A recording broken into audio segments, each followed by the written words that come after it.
السلام عليكم، شلونكم طلاب؟ ان شاء الله بألف خير. طلاب شاهدوا هذا الفيديو للنهاية لأن راح نتكلم عن العطلة الرسمية اليوم وغد الثلاثاء بسبب الأمطار. مثل ما تعرفون اليوم الاثنين انطوا عطلة لجميع المحافظات، أما يوم غد راح ينطون لبعض المحافظات، فإن شاء الله راح أعدد لكم هاي المحافظات. طلابنا بداية عندك هنا العطلة الرسمية ليوم غد الثلاثاء لمحافظة الديوانية. طبعا هذا قرار رسمي 100%. محافظة الديوانية عطلت الدوام الرسمي ليوم غد الثلاثاء. باقي المحافظات اللي تقريبا راح تعطل، يعني تقريبا 90% راح تعطل ومو 100%. يعني مو قرار اكيد. القرار الاكيد تلقونه بقناتي، يعني اني قناتي حطيت لكم اياها باول تعليق، تنزل تشترك بيها.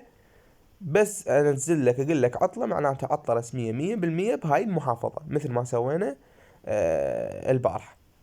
فأتأكد لكم من العطلة وأنشرها لكم. من تلقى العطلة منشورة بقناتي معناتها 100% أكو عطلة.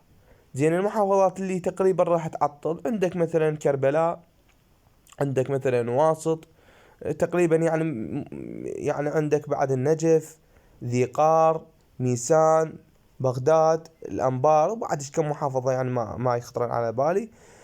فهواي محافظات احتمالية تعطل، احتمالية، ما قلنا 100%. فتابعونا على هاي قناتي وما عليك بغير أي قناة. البارحة هواي قالوا أول شي النجف، بعدين قالوا كربلاء، وبعدين رجعوا نفوا. فأنا ما أنزل لكم إلا القرار الرسمي والمؤكد 100%. طبعا لهنا وصلنا لنهاية الفيديو. قناتي بأول تعليق اشترك بها. في أمان الله وحفظه.